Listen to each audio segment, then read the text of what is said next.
Olá, boa noite. O Conselho Nacional de Justiça aprova a regulamentação do uso da inteligência artificial no Judiciário. Controladoria Geral da União terá que fazer auditorias em emendas PIX que somam quase 470 milhões de reais.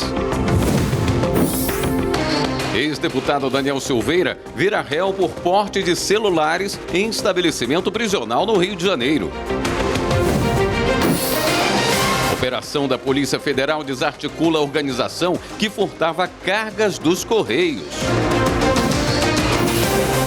Justiça de São Paulo condena a empresa aérea que impediu a cantora Simone de levar medicamentos em voo. E ainda, Supremo mantém a tese sobre a descriminalização do porte de maconha para consumo próprio e reafirma os parâmetros para diferenciar uso e tráfico. O Jornal da Justiça desta terça-feira, 18 de fevereiro, começa agora.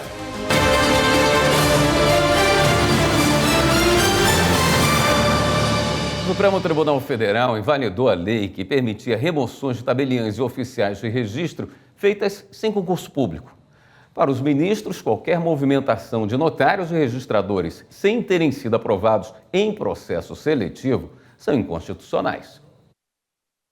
A ação foi movida pela Procuradoria-Geral da República. A PGR alegou que a lei de 2017, que autoriza a remoção de tabeliães e oficiais de cartório com base nas normas de cada estado, é inválida, porque diz respeito à Constituição. A Carta de 1988 prevê a exigência de concurso público para serviços notariais e de registro, tanto em casos de ingresso quanto nos de remoção. O ministro Gilmar Mendes, relator do caso, aceitou o pedido da Procuradoria-Geral e votou pela inconstitucionalidade da lei. No voto, o decano do STF reforçou que a Corte tem jurisprudência consolidada a favor da obrigatoriedade de concurso público para titulares de cartório. Segundo o ministro, não existe quadro de carreira no âmbito dos serviços notariais e de registro, sendo indispensável, em razão da natureza e da complexidade das atividades desenvolvidas, que o ingresso na titularidade dos serviços notariais e de registros eventualmente vagos, seja esse ingresso efetuado mediante provimento inicial ou remoção, se dê por meio de concurso de provas e título. O ministro Gilmar Mendes também lembrou que, no ano passado, o STF validou resoluções do Conselho Nacional de Justiça que declararam vagos os cartórios nos quais os tabeliães não foram admitidos por concurso público. Todos os ministros do Supremo acompanharam o voto do relator. E o Supremo Tribunal Federal manteve a tese sobre a descriminalização do porte de maconha para consumo próprio e reafirmou os parâmetros estabelecidos para diferenciar uso e tráfico. Os ministros analisaram em plenário virtual embargos de declaração que questionavam detalhes da decisão de junho do ano passado. Por unanimidade, ficou mantido o limite de 40 gramas ou 6 pés da planta para que a quantidade seja considerada de uso próprio. O relator da ação, ministro Gilmar Mendes, esclareceu ainda que, mesmo se a quantidade for superior a 40 gramas, não haverá comprovação automática de tráfico. Caberá ao juiz decidir se a droga era para consumo pessoal, com base nos critérios definidos pela Lei de Drogas. E por unanimidade, o STF manteve a validade de convenções partidárias dirigidas por pessoas com direitos políticos suspensos. Quem tem os detalhes é a repórter Carolina Chaves. O julgamento foi em plenário virtual. Os ministros analisaram uma ação apresentada pelo Partido Solidariedade contra uma mudança de entendimento do Tribunal Superior Eleitoral, que em 2020 validou convenções partidárias presididas por pessoas com direitos políticos suspensos porque foram condenadas por improbidade administrativa. O partido alegou que a mudança de entendimento no julgamento de 2 recursos violou o princípio constitucional da anualidade eleitoral, que impede alterações nas regras do processo eleitoral a menos de 1 ano do pleito. Mas todos os ministros negaram que houve mudança jurisprudencial do TSE. O relator, ministro Nunes Marques, explicou que as decisões anteriores foram dadas de forma monocrática e ainda não tinha uma jurisprudência formada pela Corte sobre o assunto, quando o Solidariedade apresentou a ação. Nesse sentido, Marques explica que a ausência de entendimento consolidado pelo TSE afasta o argumento de que houve violação à segurança jurídica do processo eleitoral. Segundo o ministro, o propósito do princípio da anualidade é impedir o manejo abusivo ou casuístico do processo legislativo como instrumento de manipulação e deformação do processo eleitoral.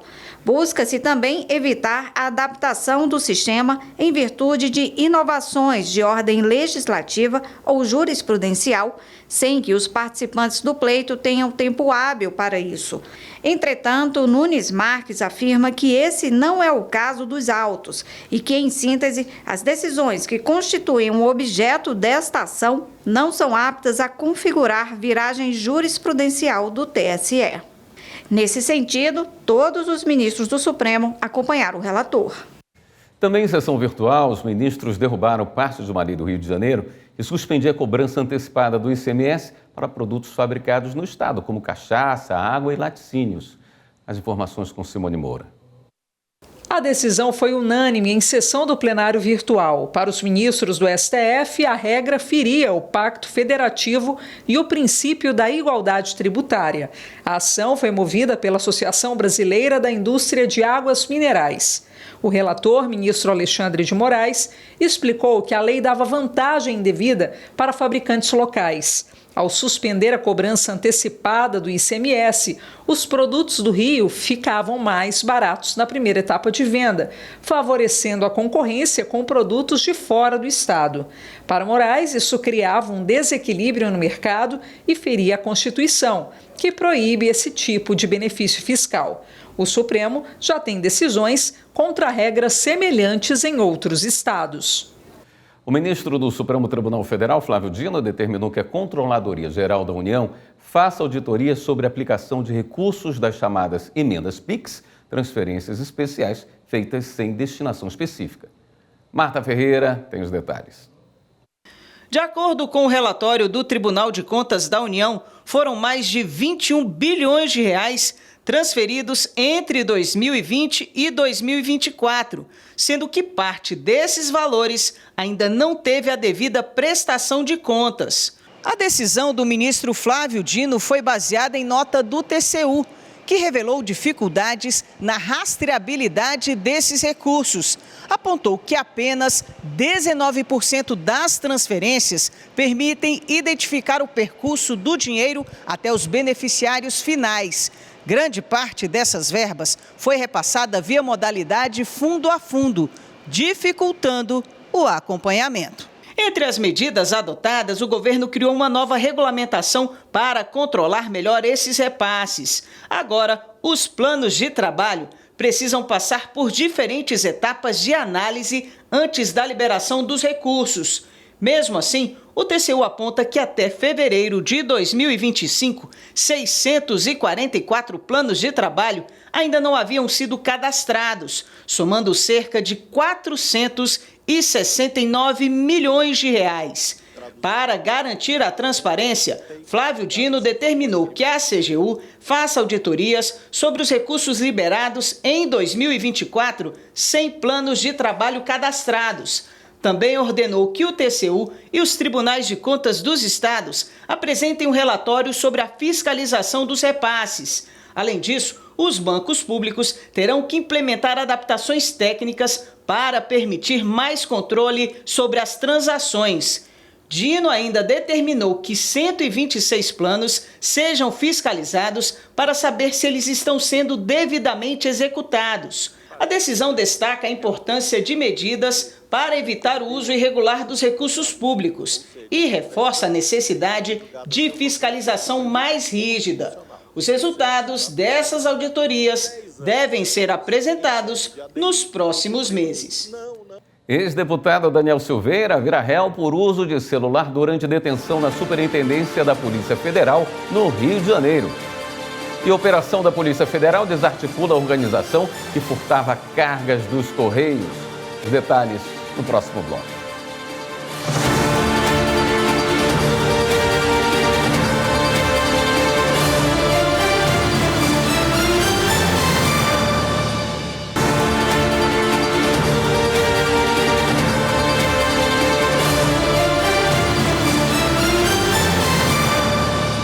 Ministério Público do Paraná recorreu da decisão que autorizou um ex-policial penal a cumprir pena em prisão domiciliar com o uso de tornozeleira eletrônica, um dia após condenação pelo assassinato do tesoureiro do PT no Paraná. Rafael Porfírio com as informações. O crime ocorreu em julho de 2022 em Foz do Iguaçu durante uma festa temática petista, onde Marcelo Arruda comemorava o aniversário de 50 anos. De acordo com as investigações, o ex-policial penal Jorge Guaranho foi até a festa e fez provocações políticas. Houve discussão e troca de tiros entre os dois. Marcelo foi morto e Guaranho ficou ferido. Ele foi preso após o julgamento, mas um habeas corpus concedido pelo Tribunal do Júri de Curitiba o colocou novamente em prisão domiciliar. A defesa alegou que o ex-policial penal precisa de tratamento médico. Agora, o Ministério Público do Paraná contesta. No pedido para que seja negada a prisão domiciliar dele, o MP afirma que o ex-policial penal condenado pode ser atendido no sistema prisional e que a gravidade do crime exige cumprimento imediato da pena. Ainda segundo o Ministério Público do Paraná, um relatório fornecido pelo DEPEN, Departamento de Polícia Penal do Estado, revelou que o ex-policial foi medicado e recebeu o acompanhamento de profissional da saúde no tempo que permaneceu preso. Agora, o pedido do Ministério Público será analisado pela primeira Câmara Criminal do Tribunal de Justiça do Paraná. Daniel Silveira virou réu por portar 2 celulares enquanto estava detido na Superintendência da Polícia Federal, no Rio de Janeiro.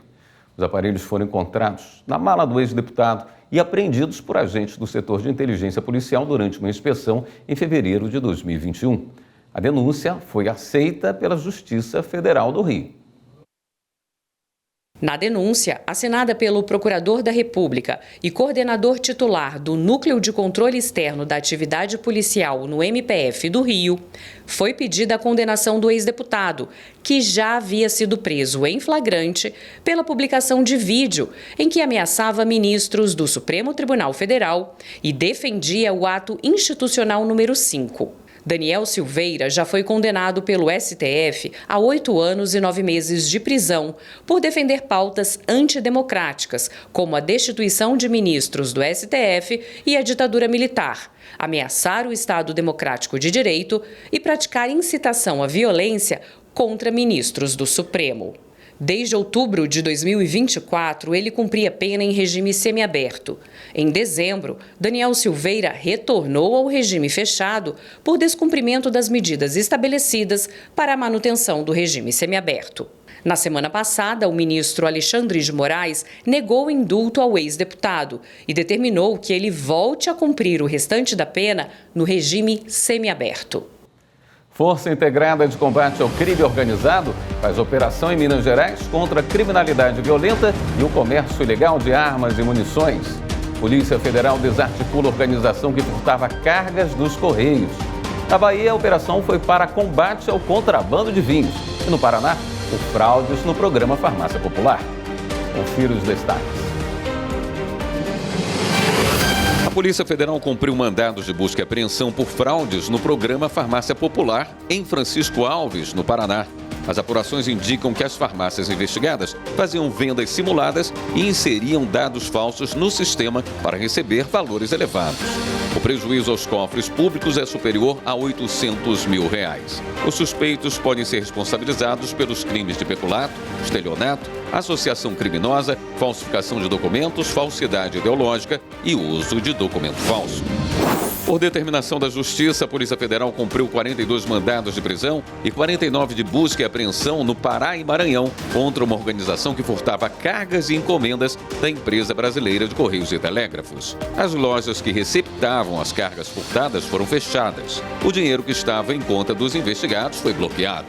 Entre os alvos de prisão, há 29 motoristas e ex-motoristas contratados por empresas terceirizadas que prestam serviços para os Correios. O prejuízo desde 2019 supera R$35 milhões. Em Minas Gerais, a Força Integrada de Combate ao Crime Organizado desarticulou uma organização envolvida no tráfico de drogas, comercialização de armas e munições e disputa por territórios. 2 pessoas foram presas em Governador Valadares. Os investigados vão responder pelos crimes de tráfico de drogas, posse irregular e comércio de arma de fogo e associação criminosa, com penas que podem chegar a 34 anos de prisão. Os agentes apreenderam armas, munições, celulares e dinheiro em espécie. Na Bahia, a operação da PF foi contra o comércio ilegal de vinho, praticado por pessoas que moram na capital e no município de Feira de Santana. A venda era feita com a criação de perfis falsos em redes sociais. As investigações demonstram que os suspeitos fizeram movimentações bancárias no valor aproximado de 10 milhões de reais de 2020 a 2024. Os agentes apreenderam 246 caixas de vinhos contrabandeados e uma pessoa foi presa em flagrante por contrabando. O Supremo deve julgar uma ação envolvendo gratificações criadas pelo Plano Verão, medida econômica implementada em 1989 para controlar a inflação daquela época. Os professores aposentados da Universidade de Brasília questionam decisões do Tribunal de Contas da União que suspenderam o pagamento desse adicional, assegurado inclusive em decisão judicial definitiva. A categoria só continua recebendo o benefício por liminar concedida pela ministra Carmen Lúcia. Repórter Pablo Lemos traz mais informações sobre o assunto. A gratificação de 26,5% sobre as aposentadorias de professores da Universidade de Brasília é calculada com base na unidade de referência de padrão, conhecida como URP. Esse mecanismo foi uma das medidas econômicas estipuladas em 1989 para conter as perdas inflacionárias do Plano Cruzado. A categoria passou a receber o benefício quando a UNB estendeu o reajuste a todos os servidores e docentes, ativos, aposentados e pensionistas. Decisões judiciais transitadas em julgado também garantiram o pagamento. Mas, segundo o sindicato, o Tribunal de Contas da União suspendeu a parcela em relação aos servidores que ingressaram na UNB após 2006. Por meio de liminar, a ministra Carmen Lúcia concedeu o recebimento das vantagens a todos os servidores da universidade, garantido até o julgamento do mandado de segurança, que deve começar nesta quarta-feira. A ministra já havia concedido liminar para garantir o pagamento da parcela aos servidores técnicos da UNB. A seguir, STJ define que nova regra sobre feriado local se aplica a recursos já interpostos. Empresa aérea condenada por impedir a cantora Simone de levar medicamentos num voo. Assunto para o próximo bloco. Até já.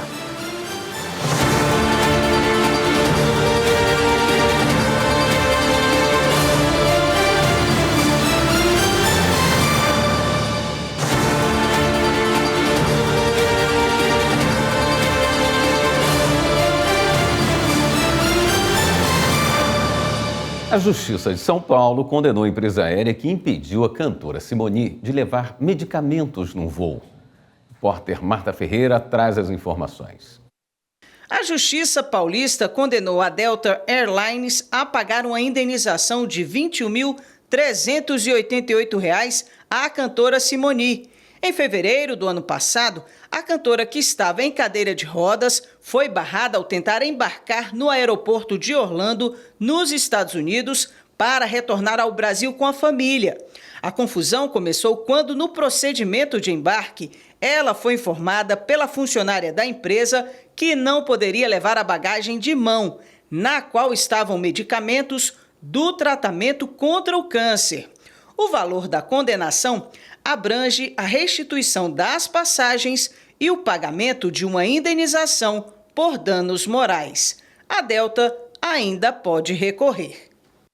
A quinta turma do Tribunal Superior do Trabalho aumentou de R$ 2.000 para R$ 20.000 o valor da reparação por dano moral a ser paga a um motorista de caminhão que, além de dirigir, tinha que carregar mercadorias de mais de 60 quilos, causando um agravamento numa hérnia de disco do trabalhador.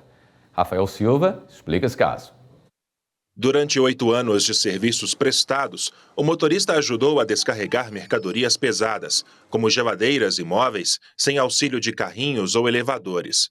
Ele desenvolveu hérnia de disco e foi afastado para tratamento pelo INSS. Na justiça, o trabalhador alegou que não tinha a doença quando foi contratado e que a perícia concluiu que as condições de trabalho agravaram o problema. O juízo de primeiro grau rejeitou os pedidos de indenização.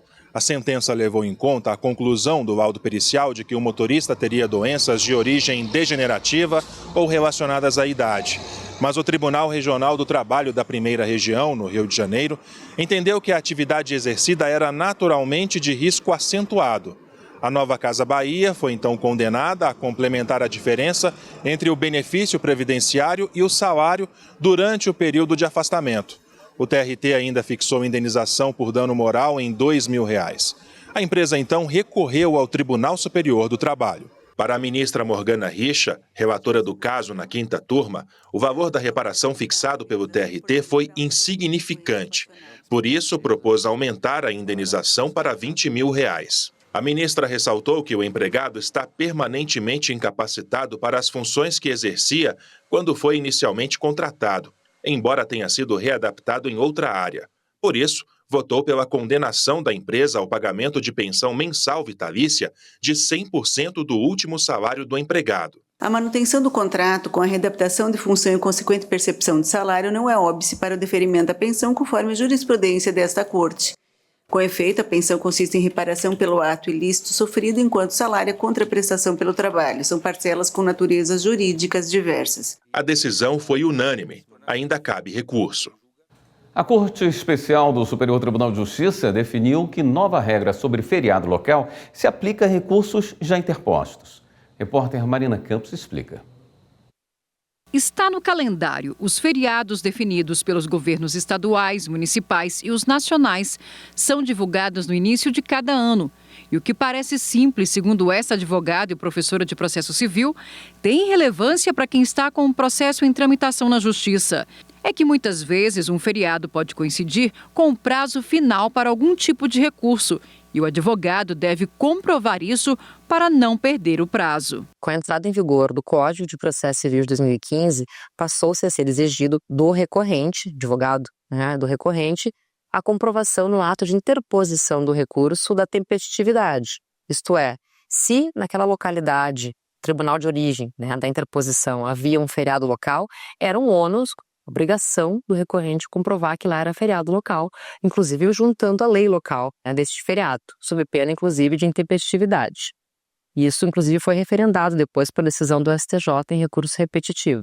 No entanto, desde 2024, com a entrada em vigor da Lei 14.939, se a defesa não apresentar o comprovante de feriado, o tribunal deverá determinar a correção da falha à defesa, ou mesmo desconsiderar essa omissão se a informação sobre o feriado já estiver no processo eletrônico.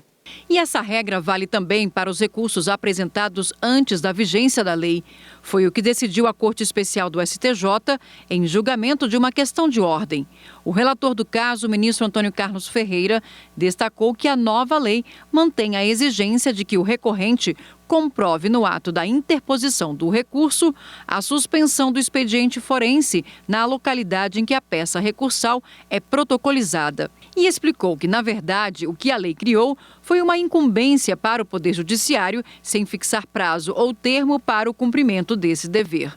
Segundo a Corte Especial, deve ser observada essa regra igualmente no julgamento dos agravos internos ou regimentais contra decisões monocráticas que não admitiram recurso devido à não comprovação da falta de expediente forense.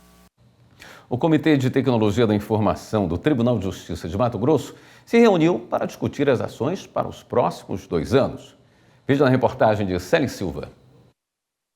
O Comitê Gestor de Governança de Tecnologia da Informação e Comunicação do Poder Judiciário de Mato Grosso realizou a primeira reunião do biênio 2025-2026, marcando o início dos trabalhos da nova composição, coordenada pelo juiz auxiliar da presidência, Emerson Luiz Pereira Cajango, e formada também por outros juízes auxiliares e servidores de áreas estratégicas. Devido à grande demanda por soluções tecnológicas no judiciário, um dos pontos abordados foi o uso da inteligência artificial e da instalação de link de internet por satélite no tribunal e nas comarcas. O comitê ele tem como uma das suas atribuições fazer justamente essa priorização, o que a TI pode contribuir, agregando mais valor ao serviço prestado pelo magistrado e pelos servidores lá nas comarcas, aos cidadãos do Estado. Poder Judiciário tem que estar inserido nessas novas tecnologias. Por isso, o tamanho da importância do nosso comitê, como você bem disse, está permeado em outros comitês, como da plataforma digital do Poder Judiciário, do PJE. Então, todos esses comitês estão interligados. E sim, nós tratamos da inteligência artificial, temos aí algumas propostas de utilização, alguns modelos a serem escolhidos, e esses modelos têm que ser discutidos para que o tribunal faça uma opção, aquilo que melhor para a nossa função. A seguir, MPF vai investigar rompimento de barragem de garimpo ilegal no Amapá. E o TJ de Minas firma parceria com o Executivo e o Legislativo Mineiros para digitalização de acervo do Diário Oficial. A gente mostra já já.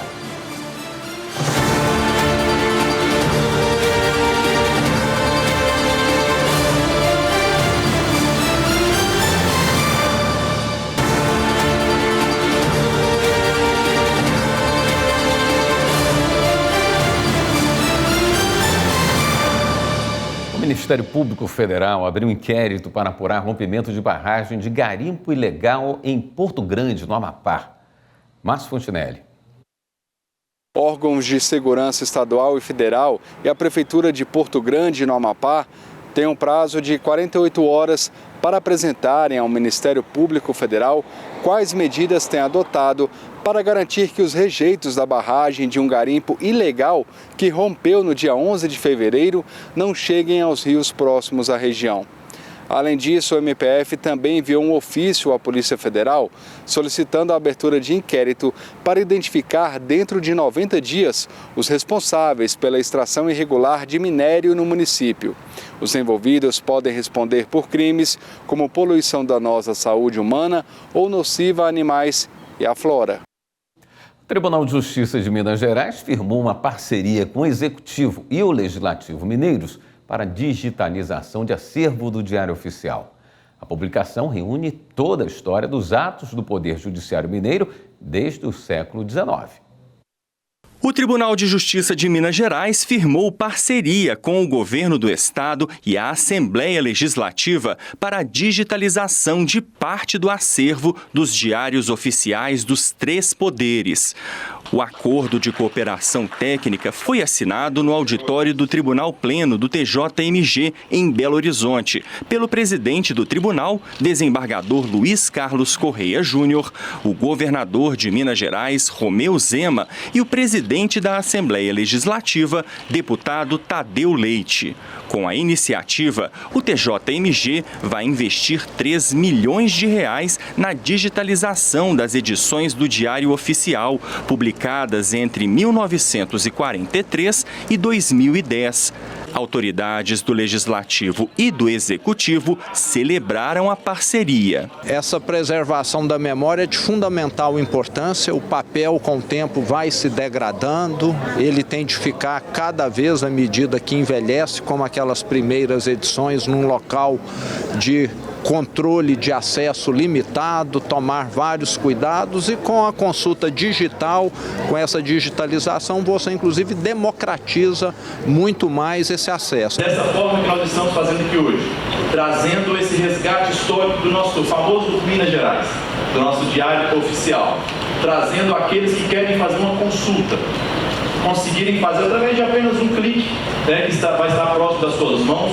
Nós vamos aqui garantir a história do nosso estado. O presidente Correia Júnior também destacou a importância da preservação e do resgate da história dos três poderes de Minas Gerais. Nós temos duas grandes conquistas hoje. Em primeiro lugar, a demonstração de que a parceria entre os poderes e os órgãos do Estado é uma parceria que gera frutos. E o beneficiário de tudo isso é a população. E, em segundo lugar, porque o Diário Oficial ele conta não apenas a história funcional dos servidores públicos, mas a história do próprio Estado, história da sociedade, a evolução até mesmo da forma de escrever. Então é um documento de uma importância histórica muito grande. E nós temos esse documento preservado e disponibilizado a uma consulta pública, é muito importante. Até agora, o governo do estado possui digitalizado o acervo do Diário Oficial desde a primeira edição, em 21 de abril de 1892, até agosto de 1943. Nessa época, os atos oficiais do Poder Judiciário eram publicados junto às ações dos demais poderes. 14 de dezembro de 1945. Foi a partir desta data que o Judiciário Mineiro ganhou um caderno próprio. O Diário da Justiça passou a dividir espaço com publicações oficiais do Executivo e do Legislativo até 2008. Desde então, documentos importantes da Justiça Mineira, como leis, decretos e portarias, são disponibilizados ao público em ambiente digital. Atualmente, os atos oficiais estão publicados no Diário do Judiciário Eletrônico, aberto à consulta pública no site do TJMG. O restante do acervo, previsto para digitalização no acordo firmado entre os três poderes, está no antigo prédio da Imprensa Oficial, na capital mineira. São cerca de 3.500.000 páginas de publicações, armazenadas em livros e em microfilmes, sob a guarda do Executivo Estadual. A previsão para a digitalização desse material é de 1 ano e meio. A gente passa a facilitar a vida de todos no uso dessa informação, porque era comum a gente ver pessoas deslocando ao longo de todo o estado para vir a Belo Horizonte buscar uma cópia dessa publicação. E agora a gente vai deixar tudo isso à palma da mão, disponível, como foi dito aqui na solenidade, 24 horas por dia, 7 dias da semana. O conteúdo pode ser acessado para consulta pública no site jornalminagerais.mg.gov.br. A Corte Especial do Superior Tribunal de Justiça tem sessão de julgamento marcada para essa quarta-feira às 10 horas da manhã. O tribunal vai analisar temas importantes neste ano, como jogos online, publicidade, benefícios previdenciários e penhora do salário mínimo. Repórter Jéssica Castro traz mais detalhes dos julgamentos previstos. Começou o ano judiciário no Superior Tribunal de Justiça e na pauta dos julgamentos, diversos temas importantes nas áreas de direito público, privado e penal. Assuntos que vão impactar a vida de muitas pessoas. A segunda turma vai analisar se uma empresa de publicidade pode veicular anúncios de aplicativos de transporte como Uber e 99 em abrigos de ônibus de Belo Horizonte. A discussão é se esses anúncios promovem soluções de mobilidade ou se configuram publicidade irregular, por estimular serviços concorrentes ao transporte coletivo municipal. Já a terceira turma vai definir se usuários de jogos online têm direito ao contraditório e à ampla defesa antes de terem contas excluídas por violação de regras de conduta.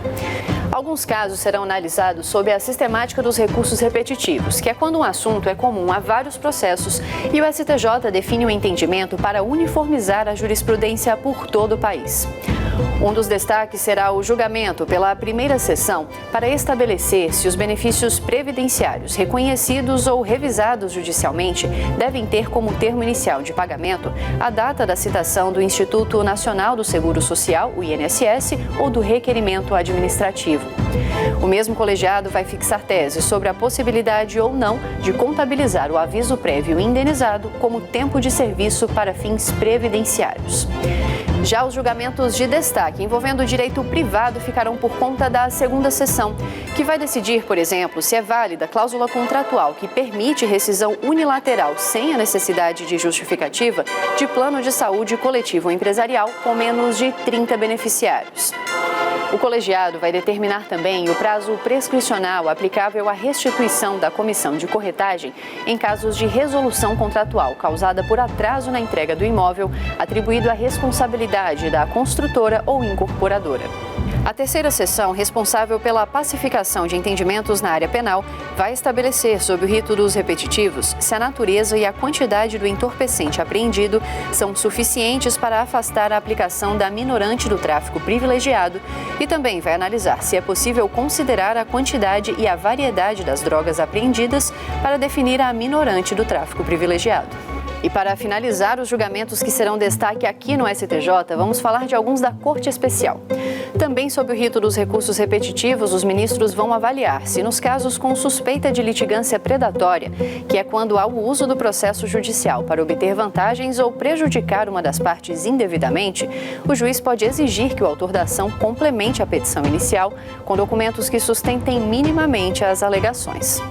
A Corte Especial vai julgar também se valores de até 40 salários mínimos são impenhoráveis, independentemente de estarem em papel moeda, conta corrente, caderneta de poupança ou fundos de investimento.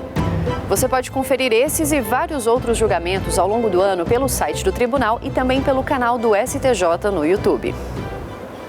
O Conselho Nacional de Justiça aprovou hoje, por maioria, a utilização da inteligência artificial no judiciário brasileiro. As regras devem facilitar o trabalho de magistrados, promotores, advogados e melhorar o acesso da população à justiça. Repórter Viviane Novaes tem as informações. A resolução foi aprovada pela maioria dos conselheiros. O texto estabelece normas para o desenvolvimento, a governança, a auditoria, o monitoramento e o uso responsável de soluções que adotem técnicas de inteligência artificial no judiciário para a inovação tecnológica e a eficiência dos serviços.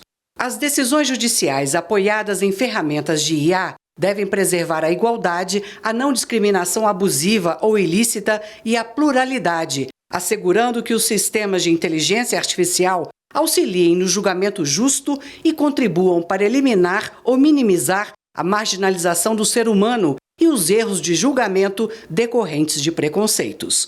É vedado ao Poder Judiciário o desenvolvimento e a utilização de soluções que classifiquem ou ranqueiem pessoas naturais com base no seu comportamento ou situação social ou ainda em atributos de personalidade, para avaliação de direitos, méritos judiciais ou testemunhos, bem como a identificação e autenticações de padrões biométricos para o reconhecimento de emoções.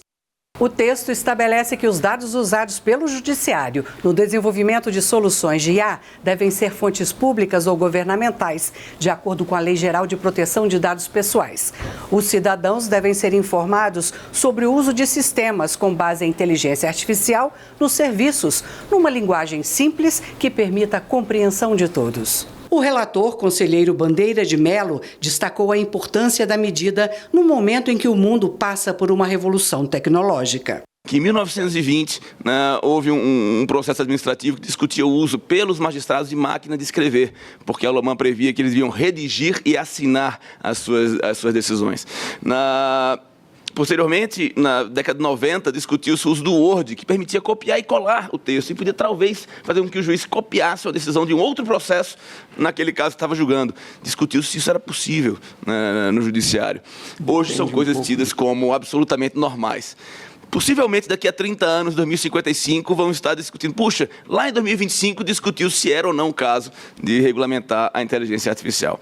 O conselheiro federal da OAB, Pedro Paulo Medeiros, manifestou o apoio à aprovação. Essa ideia hoje trazida e concretizada por Vossa Excelência, não é, nessa minuta aprovado pelo que parece aqui pela grande maioria dos nobres conselheiros e conselheiras, trará certamente balizas para nos trazer mais transparência, legitimidade, segurança, sindicabilidade, aferibilidade e accountability, que é o que se espera, não é, da aplicação da inteligência artificial.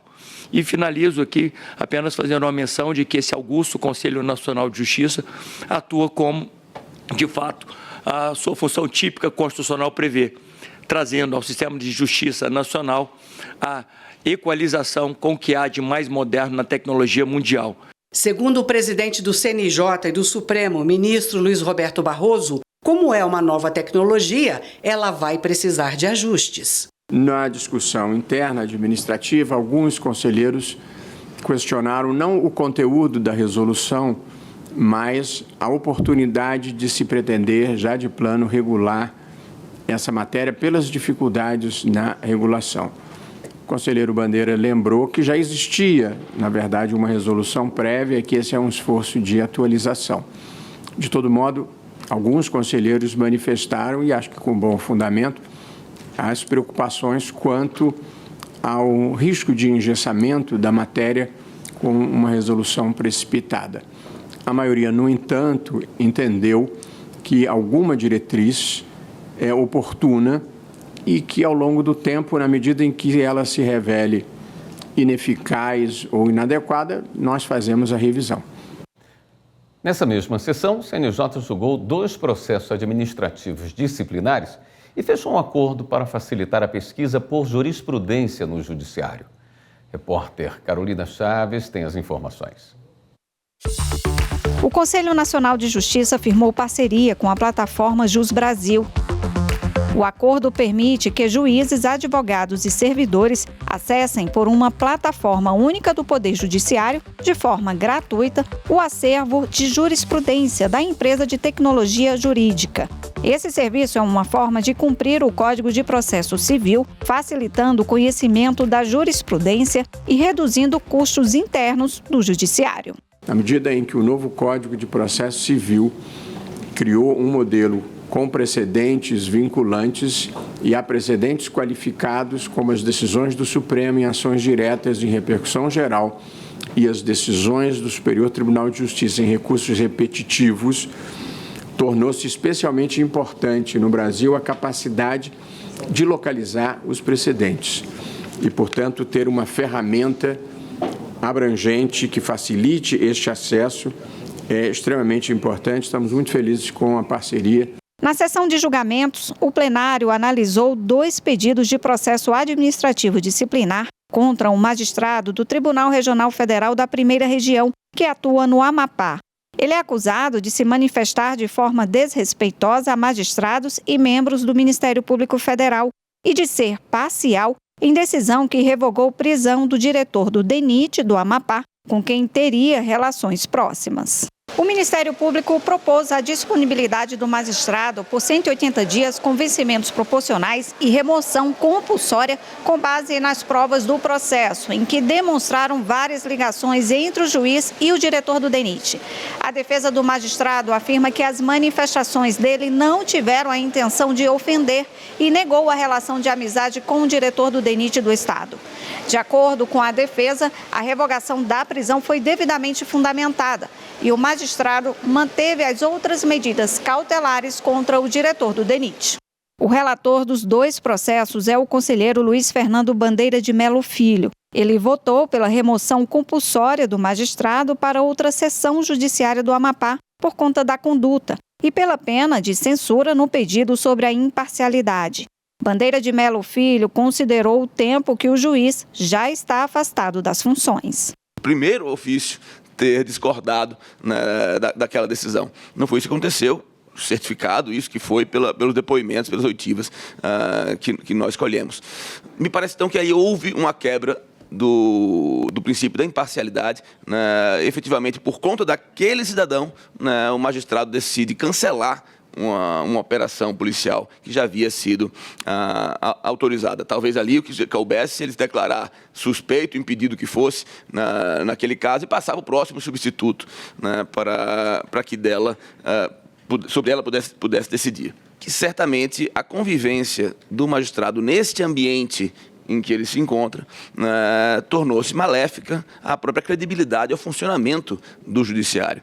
Os conselheiros seguiram o relator para manter a pena de remoção compulsória. Quanto ao processo que discute a imparcialidade do magistrado, o julgamento foi suspenso porque o conselheiro João Paulo Chouquer pediu mais tempo para analisar o caso.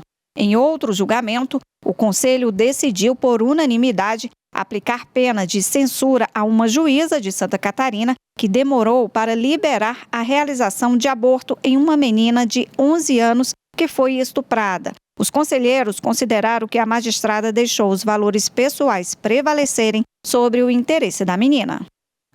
O Supremo deu 24 meses para o Congresso Nacional regulamentar a participação de trabalhadores na gestão de empresas. O plenário reconheceu a omissão legislativa em regulamentar mecanismo estabelecido na Constituição. Repórter Marta Ferreira tem mais informações. A ação foi proposta pela Procuradoria-Geral da República, que alegou ausência de legislação específica sobre o tema. Isso porque, de acordo com a Constituição, artigo 7º, inciso 11, são direitos dos trabalhadores, urbanos e rurais, a participação nos lucros ou resultados desvinculada da remuneração e, excepcionalmente, participação na gestão da empresa, conforme definido em lei. O caso foi julgado no plenário virtual. Para o relator, ministro Gilmar Mendes, o Congresso Nacional extrapolou o tempo razoável para editar uma norma nesse sentido, porque a Constituição foi promulgada há mais de 36 anos. Mendes constatou a omissão e estipulou prazo para que os parlamentares regulamentem o tema. Assim, ele fixou prazo de 2 anos a contar da publicação da ata do julgamento para a adoção das medidas legislativas para sanar essa omissão. O voto do relator foi seguido pelos demais ministros. A plataforma educacional STF Educa definiu os primeiros cursos de 2025 que serão oferecidos a partir de 25 de fevereiro.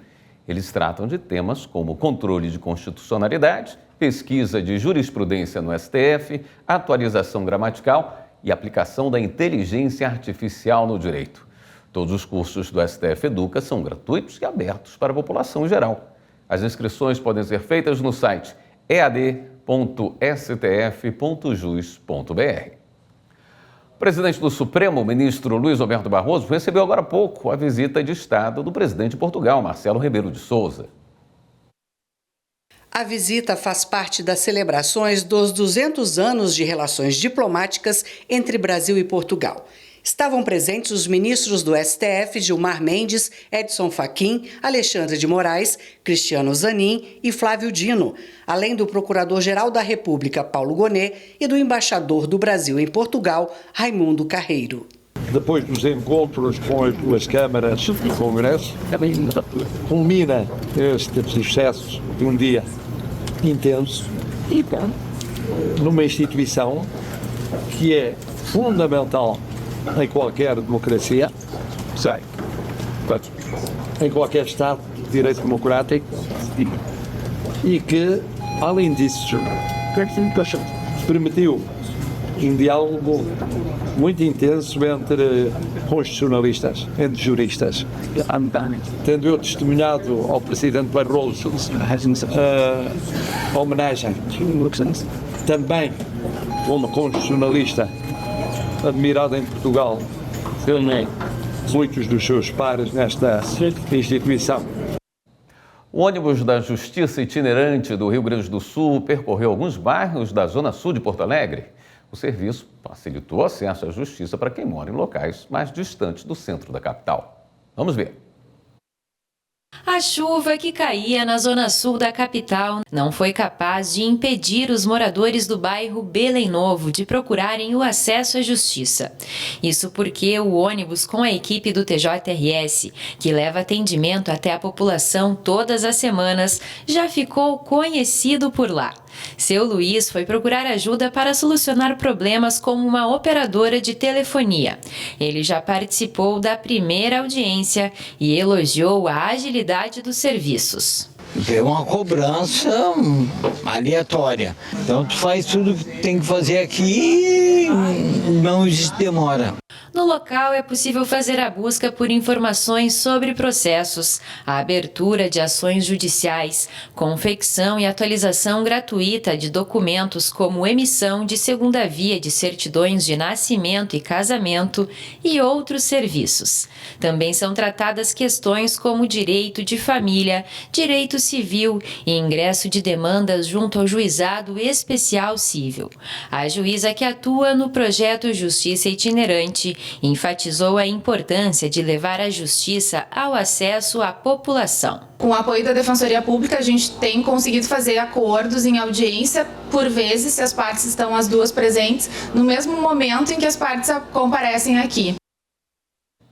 Esta edição do Jornal da Justiça fica por aqui. Uma boa noite para você. Até amanhã.